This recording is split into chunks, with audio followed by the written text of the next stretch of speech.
Are you considering changing financial advisors? I'm going to share with you today what you can expect in a first meeting and basically the process start to finish if you do decide that the advisor that you're working with is no longer a great fit for you. So what we do at our office is I do what's called a right fit conversation. So we have a chat about what isn't working in your current relationship. And a lot of times it's lack of communication, meaning you have a bunch of investments, but you really don't know when you're going to start taking the funds out, how your investments have been doing, that sort of thing. I've got some newer clients in the last few months where an advisor has retired from the bank or financial institution, a new person has taken over, and either the client hasn't been informed of the new person taking over, or they just don't have the warm and fuzzies for that person. So that's typically 2 events in time where people will come to see me, and I just find out, okay, what can we do better? What can we do differently?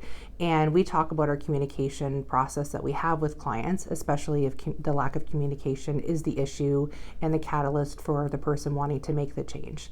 And so when we go through the right fit conversation, I want to find out, what are your goals? Do you have any clarity in writing as to what your goals are? So when do you want to retire? And when you retire, what are those 40 or 50 hours a week that you're going to have freed up from not working? What are they going to look like? Do you have a hobby that you are going to enjoy, maybe like golfing, woodworking? And is that hobby something that's a more expensive hobby and we need to factor that into your budget? Do you maybe want to live somewhere warm for 6 months out of the year? Or do you just want to get out of town for a month and rent an Airbnb? What is that going to look like? So not only do we have to make sure that you can afford your day-to-day living expenses, so keeping a roof over your head, keeping yourself fed, we also want to make sure that you can do the fun stuff too. So what was the whole point of working hard and saving and sacrificing if you don't have a clear articulated plan as to what you're going to do with that money when you're retired? So I gauge what your goals are. In some cases, I'm having actually a lot of conversations with people finding out what's going to happen with your kids. Are they still living at home? Do you need to help them with a down payment on a house, or perhaps first and last month's rent, just to kind of help the baby birds get out of the nest? And then that might allow you to downsize or just decrease some of your household expenses. I've had situations where clients are emphatic that they want to help their kids pay for most of their post-secondary education, or they want to help their kids pay for that down payment on a house, pay for weddings, etc. So how does that all factor into a plan? And in some cases, people say, you know what, I worked hard, made sure my kids got a good education. We just really want to have our time to do all the fun things that we want to do. So whatever the case may be, our goal is to work with a client and make sure that they're achieving those goals. Then the next thing that we talk about is what sort of things you have going on in terms of Canada pension. So have you paid into Canada pension? Were you born and raised in Canada? Are you eligible for old age security? And if so, how much is that going to look like? Do you have a defined contribution pension plan where you are putting money into a company plan and your employer's matching it?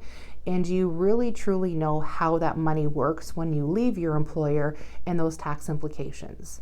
Do you have a defined benefit pension plan? So do you have a definitive amount that you know you are going to receive when you're retired? So perhaps if you are in the medical profession and you have a HOOP pension, or perhaps you're a municipal employee and you have the OMERS pension, or maybe you're a teacher and you have the OTIP pension, taking a look at how that defined benefit pension plan will work for you. And then also if you have a spouse or common law partner, how we can do pension splitting. Then we want to look at what do you have for investment assets.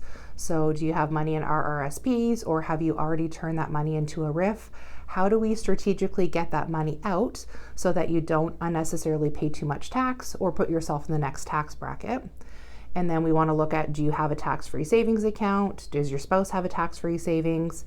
Do you have money in non-registered investments or other investments? And how do all of those accounts coordinate together? And I always ask people when they come in, do you have a tax plan? And honestly, I set them up to say no, because I know that 99% of Canadians do not have a clear articulated tax plan, because most financial advisors don't do that. So if you don't have one, that's okay. You're not alone. Most Canadians don't have an actual clear articulated tax plan. So those are things that we help people to do.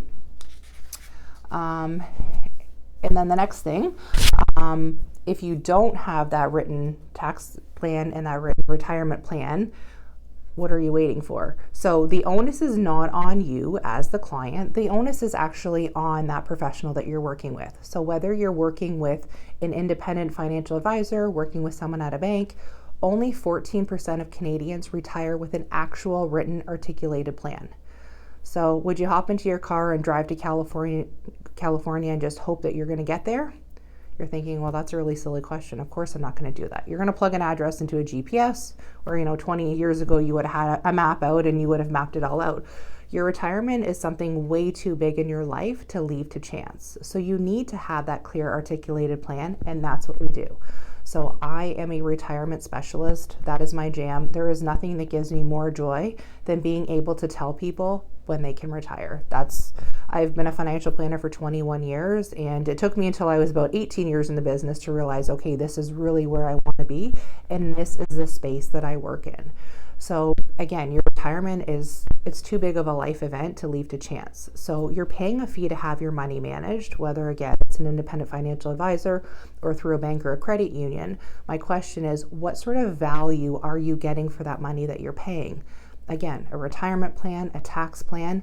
And then for me, as clients are getting closer to retirement, we're going to do a lot of hand-holding, and that's okay, because it's scary to think about, okay, I have a weekly paycheck coming in week in and week out. What happens when I stop working? How do we then create that paycheck each week? And that's what we help people to do. So if you're looking for someone that's going to help you take a proactive approach to your retirement, that's me. My name is Alynn Godfroy, and I am the financial architect for Canadians, and I help you to retire on purpose. Hope to talk to you soon.